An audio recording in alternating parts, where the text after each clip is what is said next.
Semenjak malam sampai dengan tadi siang, kami banyak sekali menerima yang mengungkapkan kekhawatiran kriminalisasi. Ada yang mengungkapkan kekhawatiran tentang tidak netralnya, tidak fair.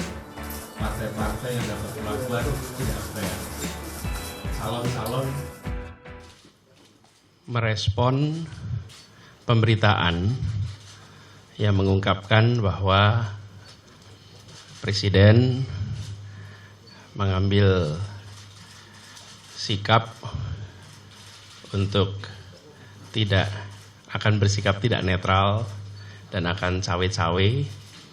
Semenjak malam sampai dengan tadi siang, kami banyak sekali menerima ungkapan aspirasi dan kekhawatiran.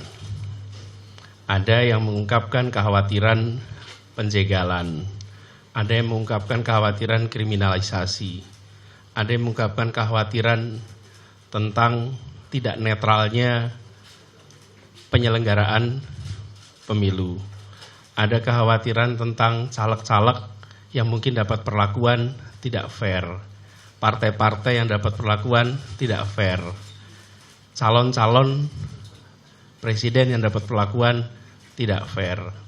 Kemudian juga potensi terjadinya kecurangan. Yang semua itu dikhawatirkan muncul akibat adanya pernyataan bahwa tidak netral dan cawe-cawe. Nah, kami berharap kekhawatiran-kekhawatiran yang tadi diungkapkan itu tidak benar. Itu adalah kekhawatiran saja, dan dalam kenyataannya kita berharap pemilu tetap seperti semula, pilpres tetap seperti semula. Setiap partai punya hak yang sama untuk mencalonkan. Setiap caleg punya hak yang sama untuk berkampanye dan mendapatkan perlakuan yang sama. Begitu juga dengan setiap capres memiliki hak yang sama. Penyelenggara juga melakukan ini dengan fair, dengan baik dan netral. Jadi